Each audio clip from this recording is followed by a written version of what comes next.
Hello दोस्तों। अभी तक आपने सुना कि नैना यश को घायल करके ईशान के पास चली जाती है।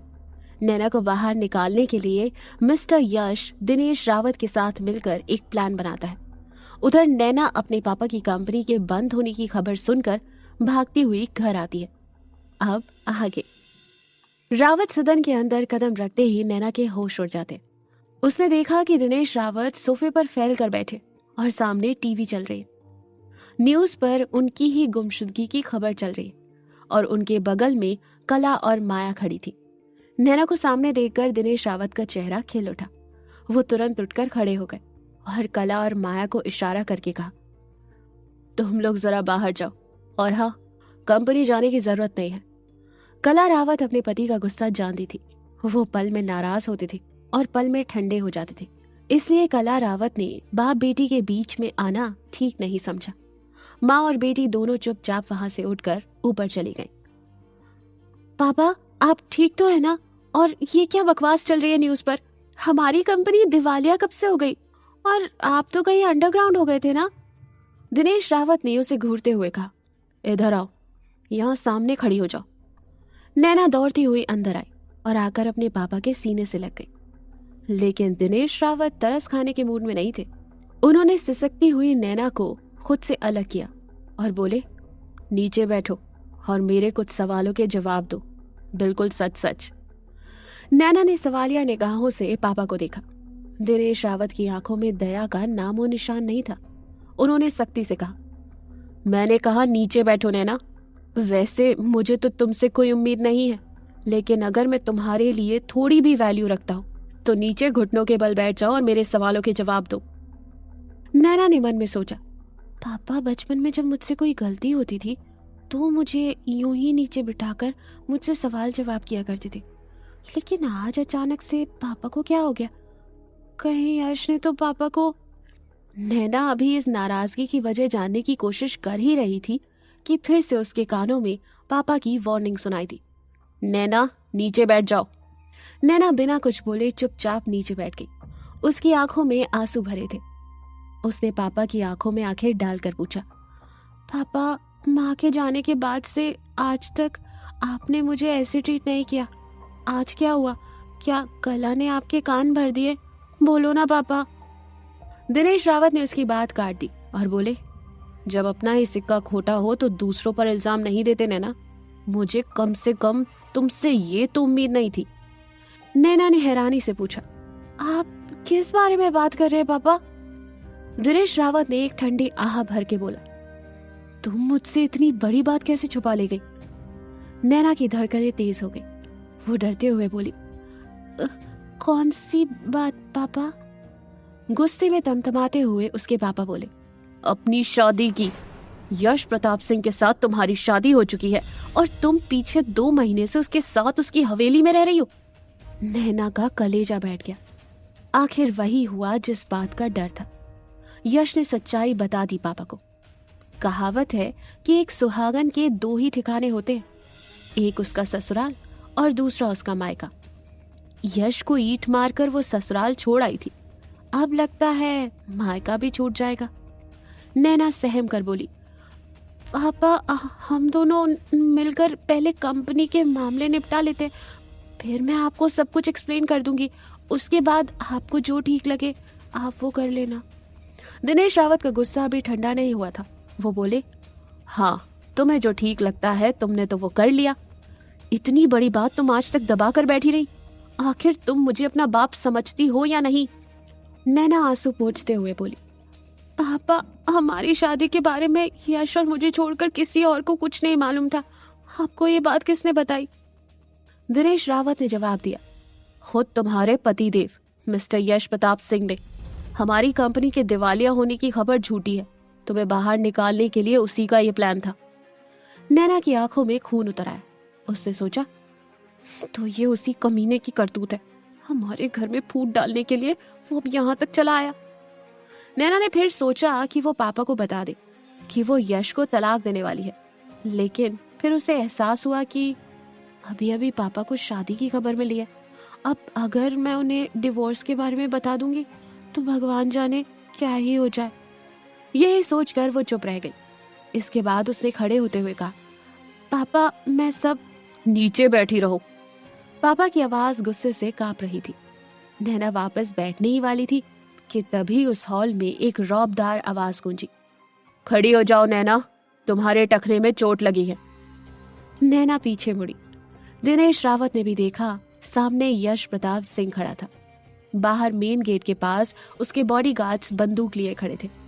यश को अनदेखा करते हुए दिनेश रावत ने फिर से कहा, बैठ जाओ नैना, इट्स माय ऑर्डर। नैना ने पलटकर पापा को देखा। तभी यश की भारी भरकम आवाज एक बार फिर गूंजी, खड़ी हो जाओ नैना, तुम मेरी बीवी हो एंड दैट्स माय अल्टीमेटम। इसके बाद दिनेश रावत के मुंह से कोई आवाज नहीं निकली। वो अच्छी तरह से जानते थे कि नैना अब सिर्फ उनकी बेटी नहीं बल्कि सिंह परिवार की बहू भी है और देहरादून के सबसे बड़े आदमी मिस्टर यश प्रताप सिंह की बीवी भी। यश नजदीक आकर नैना के पास खड़ा हो गया। नैना ने देखा कि उसके सर पर बैंडेज बंधा हुआ था। नैना की तरफ देखकर यश ने कहा, ये चूहे बिल्ली का खेल हो गया हो तो अब घर चले। नैना तुनक कर बोली, क्या? तुम्हें यहाँ किसने आने दिया? और मैं कहीं नहीं जा रही हूँ, मैं तुम्हारी नौकरानी नहीं हूँ, समझे? ये एक बाप बेटी के बीच की बात है, तुम जाओ यहाँ से। यश ने आगे बढ़कर दिनेश रावत के पैर छू लिए और फिर खड़ा होकर नैना से बोला, अब तुम किसी की पत्नी भी हो और यही सबसे जरूरी बात है। नैना फिर बोली, मैं तुम्हारे साथ नहीं जाऊंगी, कभी नहीं जाऊंगी, कहीं नहीं जाऊंगी। और तुम मुझसे क्या बदला लेने आए हो? हाँ, मैंने तुम्हारा सर फोड़ा ना, लेकिन मुझे इसके लिए उकसाया किसने था? यश चुपचाप खड़ा रहा। नैना भागकर अपने पापा की ओट में छिप गई और पीछे से बोली, चले जाओ यहाँ से। और तुम तो वैसे भी मिली के पति हो ना, तो फिर यहाँ क्या कर रहे हो? मैं जल्दी तुम्हें डिवोर्स पेपर भेज दूंगी, उसके बाद हम दोनों के रास्ते अलग अलग है, समझे मिस्टर? नैना की बात अनसुनी करके यश बोला, या तो अभी मेरे साथ चलो या कल सुबह मुझे हवेली में मिलनी चाहिए तुम। Now it's your call. Naina पापा के पीछे से निकलकर आगे आ गई और गर्दन उठाकर यश की आंखों में देखते हुए बोली, क्या? नो वे, मैं कल क्या? हमें 1 हफ्ते का समय दीजिए ठाकुर साहब। दिनेश रावत की धीमी आवाज सुनाई पड़ी। नैना पीछे मुड़ी और तब तक यश ने उसका हाथ पकड़ लिया और उसके हाथ में वही रिंग पहना दी जिसे नैना यश के मुंह पर फेंक कर चली आई थी। नैना सकपका गई और रिंग निकालते हुए बोली, ये क्या बेवकूफी है? मुझे नहीं चाहिए तुम्हारी रिंग, लेकर जाओ इसे। और पापा, मैं आपकी बेटी हूँ, आप अभी तो मुझे इससे शादी करने के लिए डांट रहे थे और अब आप, ओफो, ये अंगूठी। वो रिंग नैना की उंगली में जाने कैसे फंसी थी कि उसकी लाख कोशिशों के बावजूद बाहर ही नहीं आ रही थी। यश ने तो अभी कितनी आसानी से उसकी उंगली में वो पहना दी थी और अब नैना से वो रिंग निकल ही नहीं रही थी। नैना ने अपनी पूरी ताकत लगा दी। उसका चेहरा लाल हो गया था, लेकिन वो रिंग उसके हाथ में जाने कैसे फंस गई थी। पूरे 2 मिनट तक खींचने के बाद भी नैना उसे निकाल नहीं सकी। उसने मायूस होकर पहले यश को फिर पापा को देखा। पापा ने यश के सामने हाथ जोड़ लिए थे। वो शांत स्वर में बोले, हमें 1 हफ्ते का समय दीजिए इस पर सोचने के लिए, उसके बाद नैना अपने ससुराल चली जाएगी। यश ने नैना की तरफ देखकर विजयी मुस्कान बिखेरी, फिर दिनेश रावत को प्रणाम किया और बाहर निकल गया। दोपहर को रावत सदन में सभी एक साथ खाने की टेबल पर बैठे थे। नैना ने जैसे ही एक निवाला तोड़ा, कला रावत की तीखी आवाज सुनाई दी, तुम कहाँ थी बेटी? हम लोग कितने परेशान थे तुम्हारे लिए, तुम्हें पता है? कला की झूठी केयर सुनते ही नैना ने निवाला नीचे रख दिया और हैरत से बोली, अच्छा, मुझे लगा मेरे मरने की दुआ कर रही थी आप। कला रावत का मुंह बन गया, लेकिन उन्होंने इसे इग्नोर करते हुए कहा, नैना, मैं तुम्हारी माँ हूँ बेटा, तुम्हें अपनी माँ से तो कम ऐसे बात नहीं करनी चाहिए। नैना ने निवाला अपने मुंह में रखा और बोली, अब इससे ज्यादा प्यार मुझसे हजम नहीं होगा, मैं उल्टी कर दूंगी, मुझे खाने दो। कला रावत फिर से कुछ बोलने ही वाली थी कि तभी दिनेश रावत उठ खड़े हुए। उन्होंने वॉश बेसिन में जाकर अपने हाथ धोए और कहने लगे, तुम लोग खाना खाओ आराम से, मुझे भूख नहीं है। पापा का ये बिहेवियर नैना को अखर गया। उसने भी अपना खाना छोड़ दिया और जाकर हाथ धोने लगी। इसके बाद वो पापा के पास गई और बोली, पापा, आप जानना चाहते हैं ना कि मैंने इतनी बड़ी बात आपसे क्यों छुपाई? आपने कभी मुझसे जानने की कोशिश की है? कभी मेरे साथ बैठकर बात करने की कोशिश की है? नहीं नहीं नहीं। नैना फूट फूट कर रोने लगी। उसका चेहरा भीग गया था। उसने फिर पापा को देखा और कहने लगी, आज तक मुझे कभी आपका प्यार हासिल नहीं हुआ। मुझे तो ये लगता है कि माया ही आपकी असली बेटी है। मुझे तो आप फुटपाथ से उठाकर लाए थे। इतना कहकर नैना मुड़ी और दौड़ पड़ी और भागती हुई मेन गेट से बाहर निकल गई। दिनेश रावत भी उसके पीछे दौड़े, लेकिन नैना तब तक हवा हो चुकी थी। भूखे प्यास से नंगे पैर नैना सड़क पर दौड़ती जा रही थी। उसके पास 1 रुपए भी नहीं था। उसका फोन भी कल से गायब था। अचानक उसके बगल में एक स्कूटी आकर रुकी। नैना ने पलट कर देखा तो मेघा खड़ी थी। मेघा परेशान होकर बोली, नैना तू है कहाँ इतने दिनों से? तेरा फोन बंद आ रहा है। मैं तेरे घर ही जा रही थी और तू ऐसे। नैना ने उसे टोकते हुए कहा, कुछ मत पूछ मेघा, बस मुझे यहाँ से ले चल। और इसके बाद वो फिर से रोने लगी। मेघा ने उसे चुप कराया और अपनी स्कूटी पर बिठा लिया। स्कूटी हवा से बातें करने लगी। रास्ते में नैना ने मेघा को पिछले दिनों की सारी आपबीती सुना दी और बोली, मेघा मुझे अब कहीं नहीं जाना, तू मुझे सीधा लाइब्रेरी ले चल। मेघा ने स्कूटी को दयाल मार्केट की तरफ मोड़ दिया। मेघा बैठकर किसी इंग्लिश नॉवल के पन्ने पलट रही थी और नैना से बातें करती जा रही थी। नैना अपनी सैंडल ठीक कर रही थी जो मेघा ने उसे अभी अभी दिलाई थी। नैना का बातों में मन नहीं लग रहा था। वो मेघा से बोली, मैं भी कुछ पढ़ती हूँ, ऐसे बैठी रहूंगी तो मेरा सर फट जाएगा। नैना उठी और रैक में अपनी पसंदीदा किताब को तलाशने लगी। उसे अपने टीनेज में रोमांटिक स्टोरीज बहुत अच्छी लगती थी। एक राजकुमार घोड़े पर बैठ कर आता है और राजकुमारी को ब्याह कर ले जाता है। लेकिन यश के आने के बाद से उसका परी कथाओं के ऊपर से विश्वास ही उठ गया था। अचानक एक बुक पर उसकी नजर गई, the beauty and the beast. Naina ने हाथ बढ़ाकर नॉवल उठाने की कोशिश की, पर उसकी हाइट कम पड़ रही थी। वो अपने पंजों पर खड़ी हो गई, लेकिन फिर भी उसका हाथ नहीं पहुंचा। वो नैना झुंझला गई। तभी एक लंबा सा हाथ पीछे से आया और बुक उठाकर नैना के हाथ में थमा दी। नैना ने कहा थैंक यू और पीछे मुड़ी। पीछे नजर पड़ते ही उसके होश उड़ गए।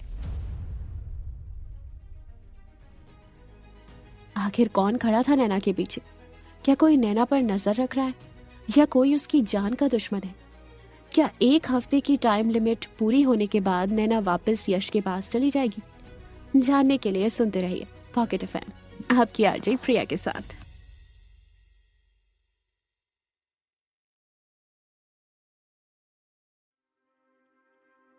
हेलो दोस्तों, तो अभी तक आपने सुना कि नैना को अपने साथ ले जाने के लिए यश प्रताप सिंह रावत सदन में चला आता है, जहां दिनेश रावत उससे 1 हफ्ते का समय मांगते हैं। नैना इसके बाद अपने पापा से लड़कर मेघा के साथ लाइब्रेरी में चली जाती है, जहां कोई उसके पीछे से आकर उसे चौंका देता है। तुम? नैना ने चौंक कर पूछा, तुम यहाँ भी चले आए? सामने यश खड़ा था। उसकी लंबी चौड़ी काया ने नैना के पूरे बदन को ढक लिया था, लेकिन बिना डरे नैना यश की आंखों में आंखें डालकर बातें कर रही थी। अचानक यश ने उसकी कलाई को पकड़ लिया और उसे हल्का सा धक्का दिया। नैना की पीठ पीछे खड़े बुक शेल्फ से जा लगी। वो चिढ़कर बोली, ये क्या कर रहे हो तुम? मैं चिल्लाना नहीं चाहती, छोड़ो मुझे। तुमने तो कहा था कि तुम रावत सदन में रुकने वाली हो। यहाँ पर क्या कर रही हो? अभी अभी तुम्हारे ऊपर अटैक हुआ था, तुम्हें किडनैप किया गया था और तुम फिर भी बिना किसी सिक्योरिटी के यहाँ। यश लगभग नैना के ऊपर आ चुका था। उसके भारी भरकम शरीर के नीचे दबकर नैना की सांसें फूल रही थी। नैना ने यश को पीछे धकेलना चाहा, लेकिन उसका दाहिना हाथ यश के विशालकाय सीने में जाकर कहीं गुम हो गया। वो खुद को छुड़ाने की पूरी कोशिश कर रही थी, लेकिन यश की पकड़ किसी शेर के जबड़े जितनी मजबूत थी। नैना ने अपनी पूरी ताकत लगा दी, लेकिन फिर भी अपनी कलाई को वो उसके ताकतवर पंजों से निकाल नहीं सकी। अंत में थक हार कर नैना बोली, मैं इतनी कमजोर नहीं हूँ, अपनी रक्षा खुद कर सकती हूँ। मैं चाहे कहीं भी रहूं, तुम्हें उससे कोई मतलब नहीं होना चाहिए। पापा के कह देने से कुछ नहीं होता, मैं अपने फैसले खुद ले सकती हूँ। I'll divorce you for sure। यश नैना के चेहरे के बिल्कुल करीब आ गया था। उसने नैना की आंखों में आंखें डालकर पूछा, और तुम्हें लगता है कि मैं ऐसा होने दूंगा? नैना हाफती हुई बोली, मैं अडल्ट हूँ और अपने डिसीजन खुद ले सकती हूँ, समझे? अब छोड़ो मुझे, ये लाइब्रेरी है, यहाँ कोई हमें देख सकता है। यश ने अचानक ही नैना की कलाई छोड़ दी। नैना को महसूस हुआ कि उसके हाथ में खून का बहाव रुक गया था। वो अभी अपनी कलाइयों को सहला ही रही थी कि तभी उसका चेहरा ऊपर की तरफ उठा और यश ने उसके होठ अपने होठों में भर लिए। इस इंटेंस किस से नैना अवाक रह गई। यश की बाहों में उसका दम फूलने लगा। वो हकलाती हुई बोली, छोड़ो मुझे। लेकिन उसकी चीख उसके अंदर ही घुट कर रह गई। 2 मिनट की किसिंग के बाद आखिरकार यश ने उसे छोड़ दिया। नैना जैसे ही उसकी पकड़ से छूटी, नीचे की तरफ झुककर बुरी तरह हाँफने लगी। उसकी सांसें अभी तक उखड़ रही थी। यश ने उसके बालों में हाथ फेरा और बोला, देखा कितनी कमजोर हो तुम। आओ तुम्हें बाहर की ताज़ा हवा खिला कर ले आऊं। इसके बाद उसने नैना का हाथ पकड़ा और किसी छोटी बच्ची की तरह खींचते हुए लाइब्रेरी से बाहर लेकर निकल गया। नैना के शरीर में अब विरोध करने की ताकत नहीं बची थी। वो भी चुपचाप चलती चली गई। यश ने बाहर गार्डन में लगे पेड़ों के झुरमुट के पीछे उसे खड़ा कर दिया और ठीक उसके सामने खड़ा हो गया। नैना रोती सूरत बनाकर बोली, आखिर तुम मुझे छोड़ क्यों नहीं देते? आखिर तुम मुझसे चाहते क्या हो? यश ने उसकी आंखों में देखा और शांत लेकिन गंभीर आवाज में बोला, मैं चाहता हूं कि हम दोनों एक पति पत्नी की तरह जिंदगी गुजारें। ये सुनते ही नैना ने हाथ बढ़ाकर उसका कॉलर पकड़ लिया। उसकी आंखों में गुस्सा साफ साफ दिख रहा था। यश को लेकिन नैना की इस हरकत पर जरा भी गुस्सा नहीं आया। नैना गरज कर बोली, और तुम्हें लगता है कि मुझे मिली के बारे में कुछ नहीं मालूम? सब जानती हूँ मैं उसके बारे में। वो ही तुम्हारी असली पत्नी है ना? जब हम दोनों किडनैप कर लिए गए थे तब तुमने उससे क्या कहा था, याद है? यश सदी हुई आवाज में बोला कि तुम मेरी वाइफ हो और मैं तुम्हें बचाने आ रहा हूँ। मेरी ये बुरी आदत है नैना, मैं कुछ भूलता नहीं हूँ। अब तुम बताओ कि अगर किडनैपर ये जान जाता कि तुम मेरी वाइफ हो तो वो तुम्हारे साथ क्या करता? नैना हैरत से बोली, तो तुमने इसीलिए उसको अपनी पत्नी बताया था? क्या सच में तुम मुझे बचाना चाहते थे? यश कुछ बोला ही नहीं, सिर्फ मुस्कुरा दिया। नैना के दिल में गुदगुदी होने लगी। उसने फिर यश से पूछा, लेकिन तुम मुझे बचाने तो आए नहीं थे? तुम गए तो मिली के पास ही थे ना? मैं तो खुद ही निकल कर भागी थी वहां से। यश ने उसके होठों पर छू कर कहा, मिली को गार्ड्स ने बचाया था, तुम्हें बचाने के लिए तो मैं ही आया था। नैना को अब कुछ कुछ बातें समझ में आ गई थी, लेकिन अब भी वो जानना चाहती थी कि यश की लाइफ में उसकी वैल्यू क्या है। उसने आंखें नचाकर यश से अगला सवाल पूछा, अच्छा तो जरा ये बताओ कि मैं और मिली दोनों अगर पानी में डूब रहे हो तो तुम पहले किसे बचाओगे? यश अपने माथे की बैंडेज खुजाते हुए बोला, इसका जवाब तो मैं तुम्हें दे सकता हूँ, लेकिन मेरी याददाश्त थोड़ी कमज़ोर हो गई है। मेरे सिर पर किसी ने ईंट मार दी थी ना, और अब मुझे कुछ भी याद नहीं है। नैना को अपनी करतूत याद आ गई थी। उसने गुस्से में यश के सिर पर कितनी भारी ईंट से मारा था। नैना का चेहरा झुक गया और उसके गाल शर्म से लाल होने लगे। नैना वापस हवेली में आ गई थी। नीचे खड़े सभी सेवक उससे बात करना चाहते थे। बड़ी बहुरानी को लेकर उनके मन में बहुत सारे सवाल थे, लेकिन यश के डर से वो नैना से बात नहीं कर सके। नैना भी पिछले दिनों में हुई चीजों को लेकर किसी से बात नहीं करना चाहती थी।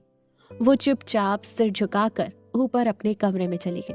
अपने कमरे में जाकर नैना को ख्याल आया कि कुछ तो गड़बड़ है। कमरा खाली खाली सा लग रहा है, वहां कोई चीज कम सी थी। अचानक नैना को याद आया और उसके मुंह से निकला, ओ मेरे कपड़ों की अलमारी कहाँ गई? क्या यश ने उसके जाने के बाद सारे कपड़े फिकवा दिए? लगता है मेरे जाने के बाद ये सारा तमाशा हुआ है। लेकिन उन कपड़ों में मेरे माँ का वो लहंगा भी था, यश ने उसे भी। ये ख्याल आते ही नैना का पारा चढ़ गया। गुस्से में पैर पटकती हुई वो सीधा यश के कमरे में घुस गई, लेकिन वहां जाकर उसने देखा तो वो अलमारी यश के कमरे में लगी हुई थी। नैना ने जल्दी से दौड़कर अलमारी खोली। उसने पाया कि सभी कपड़ों के बीच में माँ का वो पुराना लहंगा भी वहां मौजूद है। नैना की जान में जान आई, लेकिन उसकी अलमारी इस कमरे में। वो तुरंत पलटी और यश से बोली, मेरी अलमारी तुम्हारे कमरे में क्या कर रही है? यश, जो अपने कपड़े चेंज कर चुका था, बोला, हमारे कमरे में। आज से तुम मेरे ही रूम में रहोगी, मेरे साथ। नैना चिढ़कर बोली, लेकिन क्यों भला? यश ने धीरे से मुस्कुरा कर कहा, एक पति पत्नी एक साथ क्यों रहते हैं भला? नैना तुरंत बोल पड़ी, लेकिन हमारा कॉन्ट्रैक्ट? यश ने रौबीली आवाज में कहा, अब तुम किसी कॉन्ट्रैक्ट के बारे में कोई बात नहीं करोगी। इसके बाद उसने अपने पॉकेट से एक ब्रांड न्यू एप्पल 12 निकाला और बोला, ये रहा तुम्हारा फोन, अब से तुम यही फोन यूज करोगी। अपने फोन को देखकर नैना की आंखें चमक उठी। ये फोन उसके पुराने फोन से काफी हल्का लेकिन ज्यादा फीचर्स वाला था। जाहिर है बहुत महंगा भी था। बहुत ही धीमी आवाज में उसने कहा, थैंक यू। वो दिल से खुश तो थी, पर यह बात यश को जाहिर नहीं करना चाहती थी। लेकिन यश के कान बहुत तेज थे। सामने सोफे पर बैठकर वो उससे ही देख रहा था। थैंक यू सुनकर वो पहले मुस्कुराया, फिर अपनी उंगली से एक लेगिंग की ओर इशारा करके बोला, अच्छा मुझे ये बताओ कि ये लेगिंग तुमने ली कहाँ से थी? नैना ने देखा कि ये वही लेगिंग थी जिसे पहनकर वो पार्क से बाहर निकली थी। वो सोचने लगी, मैंने तो मॉल से नई स्कर्ट लेकर चेंज कर लिया था और लेगिंग वापस कैरी बैग में डाल दी थी। शायद किडनैपर्स से हाथापाई के दौरान वो बैग वहीं गिर गया होगा, तभी इस खड़ूस के हाथ लग गया। यश की तरफ देखकर वो बोली, ये तो मेघा ने यूं ही खरीद ली थी। मेरी लेगिंग्स फट गई थी तो जल्दी जल्दी में मेघा कहीं से ले आई थी। ये शायद तुम्हें मॉल के बाहर पड़ी मिली होगी। यश ने सर उठाकर नैना को देखा और कहा, वही तो मैं सोचूं कि तुम इतनी चीप क्वालिटी के कपड़े कब से पहनने लगी। इसमें तो मैं अपनी 2 उंगली डाल दूं तो फट जाएगा। लेकिन यश ने अपने बगल में रखी एक फटी हुई जैगिंग्स उठाई और कहा, यह आखिर फटी कैसे? मुझे ये जानना है। अपनी फटी हुई जैगिंग्स देखते हुए नैना को पार्क वाला इंसिडेंट याद आ गया। मारे शर्म के उसके गाल लाल हो गए। यश से आंखें चुराती हुई वो बोली, वो तो मैं जरा सा पार्क में ताज़ी हवा लेने गई थी मेघा के साथ, तो वहीं ये फट गई। बदतमीज। इतनी कमजोर तो नहीं दिखती है। मैं देखना चाहता हूँ कि आखिर फटी कैसे। नैना ने मन में सोचा, हे भगवान, ये खड़ूस कितना बदमाश है यार, इसे सब कुछ जानना होता है। अभी बोल दूंगी कैसे फटी तो ये कहेगा, जरा करके दिखाओ कि कैसे कूद रही थी तुम। ए जमीन, तो प्लीज अभी फट जाए यार, मैं यही समाधि ले लूं। नैना बोली, मैं वो थोड़ा खेल रही थी यार उसके साथ, तो फट गई। नैना ये बोलकर चुप हो गई। यह जानता था कि नैना शर्मा रही है, लेकिन उसे नैना को छेड़ने में मजा आ रहा था। नैना से इतने दिनों बाद मुलाकात हुई थी, इसलिए आज वो शायद जी भर कर उस बच्ची के साथ खेलना चाहता था। वो तुरंत बोला, यार इतनी कमजोर तो नहीं होती है कि थोड़े खेलकूद से फट जाए, वो भी इतनी बुरी तरह से। और तुम्हारे तो टखने में चोट थी, फिर तुम खेलकूद क्यों कर रही थी? नैना झुंझला उठी और तुनक कर बोली, ओफो, कह दिया ना फट गई थी, इसमें इतनी इन्वेस्टिगेशन की क्या जरूरत है? मैं बेंच पर चढ़कर कूद रही थी, तो ये बस। इसके बाद नैना चुप हो गई। उसे उम्मीद थी कि अब यश उसे छोड़ देगा। यश भी सचमुच चुप हो गया। वो उठा और धीरे धीरे चलता हुआ नैना के करीब आ गया। उसने नैना की पतली कमर में अपना बायां हाथ डाला और दाहिने हाथ से उसकी चिन को ऊपर उठाकर उसकी आंखों में देखने लगा। तुम मुझसे हर बात छुपाती क्यों? क्या मैं तुम्हारा पति नहीं हूं? अब तो तुम्हारी फैमिली भी जानती है कि हम दोनों मैरिड हैं। नैना संकोच में बोली, हाँ वो बात ठीक है, लेकिन तुम हमेशा बाल की खाल क्यों निकालते रहते हो? यश ने नैना की पीठ पर एक हल्का सा पुश किया और नैना उसके सीने से लग गई। अब वो दोनों बिल्कुल आमने सामने थे। यश की सांसें नैना के माथे को जला रही थी और नैना का चेहरा यश के सीने में कहीं खो गया था। यश ने दोनों हाथ बढ़ाकर नैना को अपनी आगोश में ले लिया। नैना कुछ भी ना बोल सकी। अगली सुबह नैना नीचे उतरी तो यश जा चुका था। नैना हॉल में फ्रूट्स खाती हुई टीवी देख रही थी। नैना को अकेला पाकर हवेली के सभी सेवक बहुरानी का हालचाल पूछने के लिए जमा हो गए।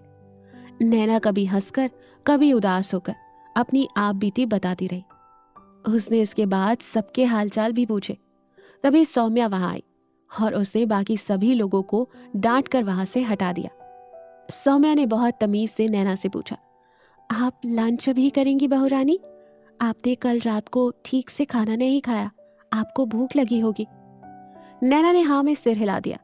सौम्या लंच लगाने लगी। नैना के पास करने के लिए कुछ खास नहीं था। वो गेम खेलने लगी। नए फोन में गेम खेलने में उसे बड़ा ही मजा आ रहा था। आज वो एक के बाद एक सभी राउंड्स जीतती जा रही थी। थोड़ी देर बाद उसने लंच किया और आराम करने चली गई।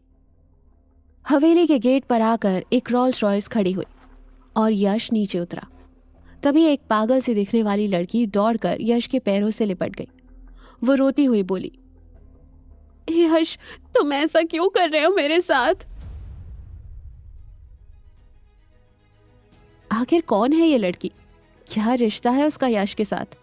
क्या यश और नैना के बीच सब कुछ सॉर्टेड है, या किस्मत अभी भी कोई नया खेल दिखाएगी? जानने के लिए सुनते रहिए पॉकेट एफएम, आपकी आरजे प्रिया के साथ।